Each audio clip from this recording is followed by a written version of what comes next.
Hello ladies and gentlemen, Xandora here and welcome back to another video.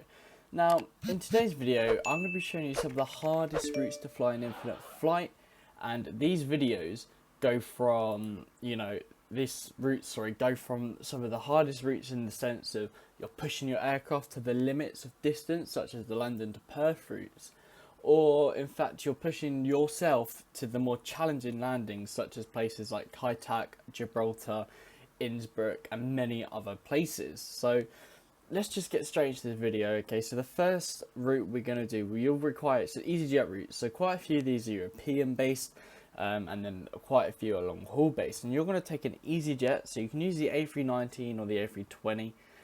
So where's the A320? I do prefer the A320 livery, so that's the one you'll be using. And where we go from is either London Gatwick or Heathrow. We'll go with Gatwick for this one, but you can use Heathrow, Stansted, any London airport. Again, realism is not a main priority of this video, more about the fun within the routes and challenging yourself. These are a little bit more important to me in terms of hard, challenging routes, as there are many routes out there which are hard in themselves, but they can be a lot harder. Now, a really hard route would be using like an A318 going from London City, as I'm pretty sure that's the largest aircraft we can fly to London City. I might be wrong. If I am, you could all let me know.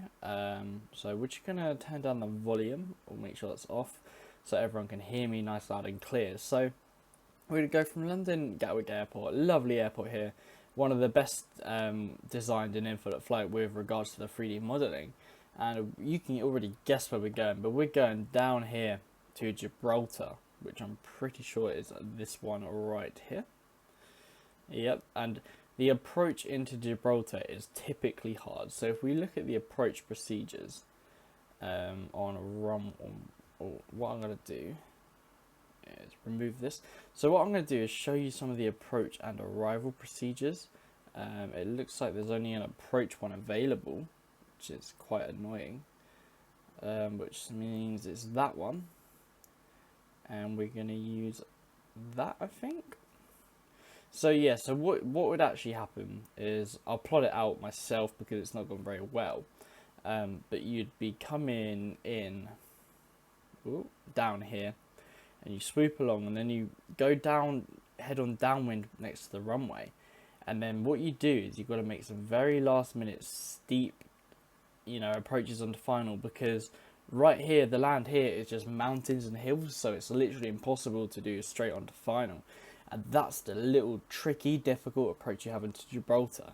So this is definitely a worthy flight, a very challenging flight. I've done a video on it before, and it's definitely one of the hardest routes I have ever flown. Now, the next route we're going from is Palma de Mallorca.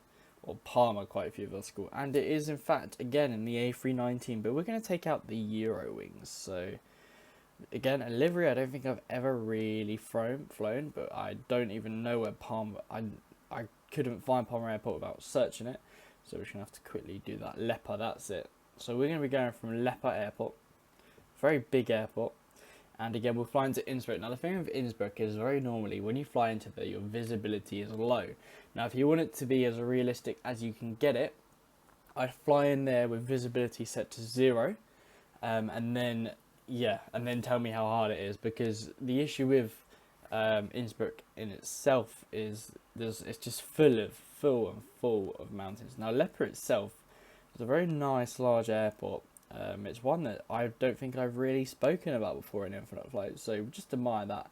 It's a lovely big airport. Now you'll be going to Innsbruck, which is in Austria.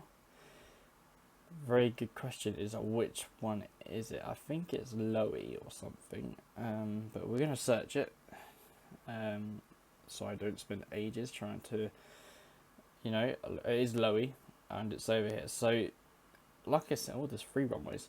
What the kind of approach you go into here? Now, I'm pretty sure you can, because it's in a valley, you can do a long final approach. But like I said, when you're pretty much inbound onto your landings, you're very reliant on your systems, your glide slope and all of that. So you'll have to set nav, and you'll be very reliant on the glide slope, which will pop up on the right hand side of your screen. Now, what I just showed you there on the HUD. So it'll pop up in there. But again, LOWI or Innsbruck Airport, very challenging airport to land at, not a nice easy airport.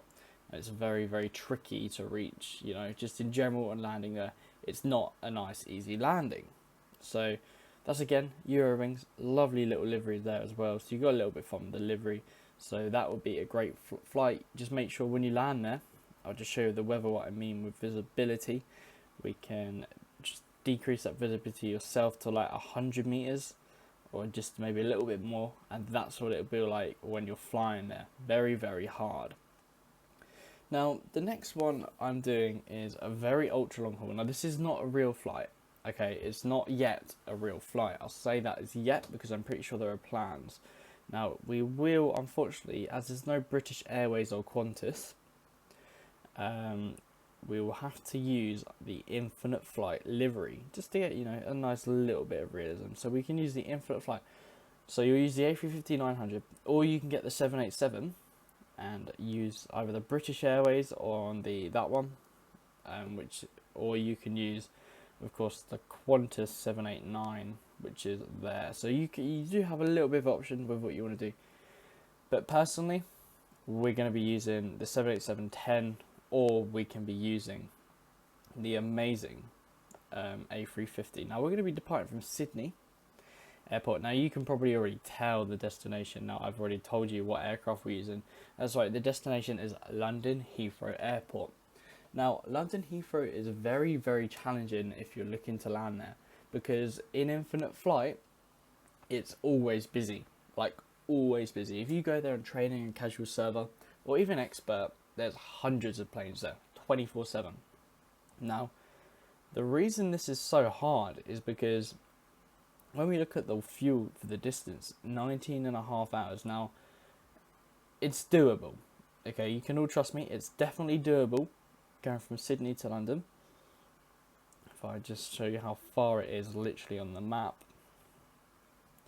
Direct flight, 9,100 nautical miles. It is a long distance, 19.5 hours of fuel, and you can do it. Now what you might realise you want to do, you might want to, you know, just put them down to a minimum, but you're going to have to do like an ultra steep takeoff. So I'll just do a quick demo of one of them for you all, just so you can see what I mean by a very steep takeoff. Now we are going to up our visibility though. So with a steep takeoff, we'll be using 15 degrees flaps as well, because it's just what we're going to have to do. And we are on the short runway as well, which isn't helping. So I know 100% throttle, not realistic, blah blah blah, but with an ultra steep takeoff, this maximizes the range of your aircraft. Now I'm not too sure what the vertical speeds are, your VSs for this, but with an ultra steep takeoff it'll be a bit like that, but you will go straight literally up like a little rocket like this. And what this does is it gets you to your cruising altitude very quickly, very fastly and very efficiently. So here we are just at 5,300 right now, and we can just hold it that for a bit. Now these aircraft are capable of doing lots more, as I'll show you here, like way more than the 5,400 I've just shown you. Like we can do easily 6,000 there, even with our heavy weight and our heavy fuel. So we'll just go sit back on the runway. So like I said, the issue of London Heathrow is if it's busy and you're running minimum on fuel, you're going to have to like go straight in for a landing, maybe declare an emergency landing depending on how much fuel is left in your aircraft. So it's a challenging flight, but if anyone does this, post it on Instagram or Twitter, tag me, or even send it to me in Discord, because I'd love to see anyone brave this giant flight. So if you do this, fair play to you, but I'll make sure you let me know, because this aircraft is magnificent in itself.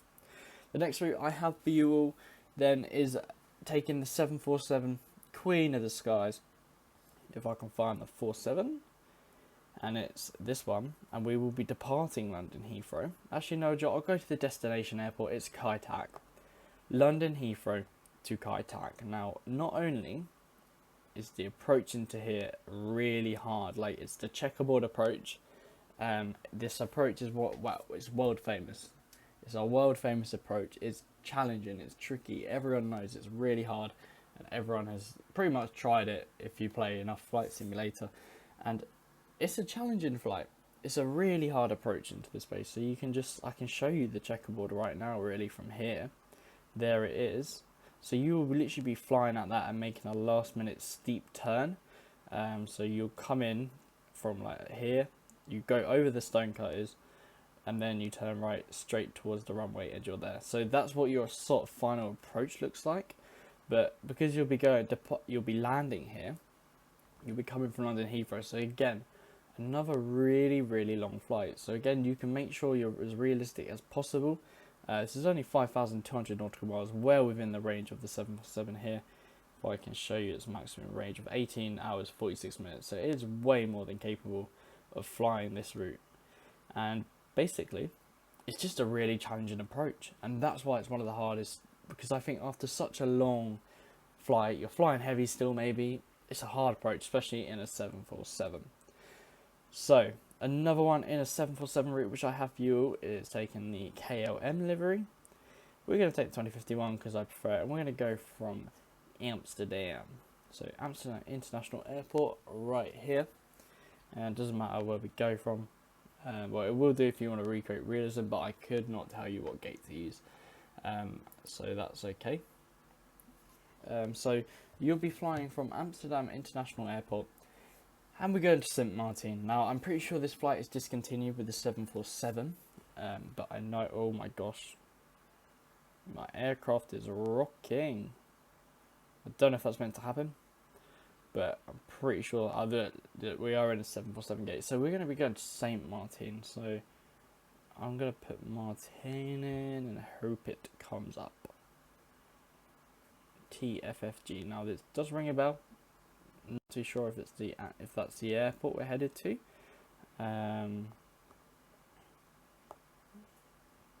TNCM, that's the one. Princess Juliana St. Martin. So this is the airport you'll be flying to. Again, 3,700 nautical miles, pretty much over the ocean. So if you don't want if your like iPad is known to lag out, this is a good flight because it's only ocean you're flying over.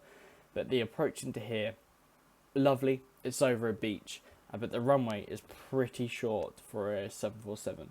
So that's why this is again one of the more challenging routes you can fly in info flight. Taking on the 747 again, in dire need of a rework, but that's another day's problem. So that is again another fabulous route you can do. And the last route I have for you, unfortunately the livery or the airline is not in infinite flight, but it is again another A319 route, but we can use the generic livery. And we'll be going from Delhi, so you know, the amazing capital of India. Oh okay, well that's not really what I was looking for. I'm not too sure what one Delhi is, so we might have to use Mumbai.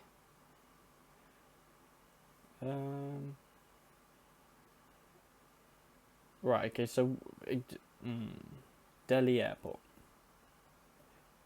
Might have spelt it wrong. No, okay, right, so we'll just Vobi. This is really bad that I can't find the capital of India. Really bad. Okay, well the flight goes from, anyway, the flight does go from this airport as well, because I was looking at routes earlier. So we'll do it from Kathmandu. Definitely said that wrong. But that's where our departure airport will be from. And of course, many of you will know if you have looked into your flight. So this is actually flown by Druk Air, which I believe is a Indian airline. So unfortunately, that's not an infinite flight at the moment. But the approach into this airport is specifically challenging because it's down a valley. So Paro is the airport. And we're not going to go to it, are we? So we'll just add it there. So it's not a long flight, but the issue with this airport is you have to land through a valley. And that in itself is extremely challenging. It's a very challenging approach. So if anyone does manage the approach, let me know. There's Nepal there. So yeah, if you do manage it, let me know, because I know for a fact it is a very, very hard landing. Even Lukla there as well. Airport, I just recognised a very challenging approach into there. So this is a flight from Nepal, I think. So yeah, this is definitely one of the hard approaches. Anyway, but if you did enjoy this video and found it useful, and you got a few routes out of it, please let me know. I'll put down the links down below in the description with all the ICAO codes, in case you forgot any. Other than that, please make sure you like, subscribe if you did enjoy the video and you're new here. Other than that, I'll see you in my next video. Good night.